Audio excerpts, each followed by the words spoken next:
চাওক আজি অতি দুখেৰে মানে ইয়াতে আমি আমাৰ ফালৰ পৰা আমি প্ৰতিক্ৰিয়া দিব লগা হৈছে। আমাৰ ইচ্ছা নাছিল যে এই বেছিমাৰি এই দৈপাম ৰুট লৈ আমি আৰু প্ৰতিক্ৰিয়া দিওঁ, কিন্তু দেখা গৈছে যে এই ক্ষেত্ৰত যে আমচুৱে মুখ বন্ধ কৰি থোৱা বা কোনো ধৰণৰ কোনো ব্যক্তিৰ বা কোনো বেলেগৰ মানে কোনো ধৰণৰ প্ৰতিক্ৰিয়া দেখা নাপালোঁ বা সমস্যা সমাধানৰ কাৰণে কোনো মানে তেওঁলোকে আগুৱাই অহাৰ কোনো আমি দেখা নাপালোঁ, কাৰো কোনো আগুৱাই নাহিলে। প্ৰথম কথাটো হৈছে যে আপোনালোকে জানে যে বিগত বহু বছৰৰ পৰা এই বেছিমাৰি দৈপাম ৰোডৰ যান জঁটৰ বাবে আমচুৱে আন্দোলন কৰি আহিছিল। আমচুৱে বিভিন্ন জিলা প্ৰশাসনক অৱগত কৰাই আহিছিল, স্মাৰকপত্ৰ প্ৰদান কৰিছিল।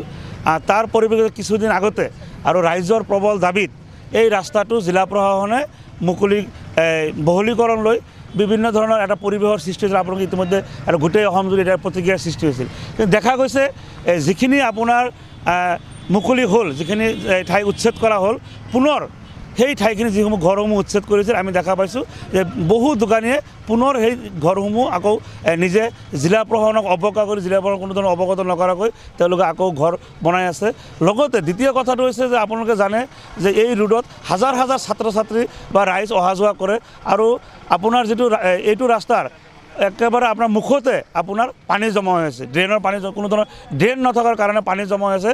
আৰু যাৰ বাবে আপোনালোকে জানে যে বেছিমাৰি কেন্দ্ৰীয় জামে মছজিদ আছে, নামাজৰ মানুহখিনি ইয়াতে পানীৰ কাৰণে যাব নোৱাৰা হৈছে, আপোনাৰ স্কুলীয়া ছাত্ৰ ছাত্ৰী যাব নোৱাৰা হৈছে।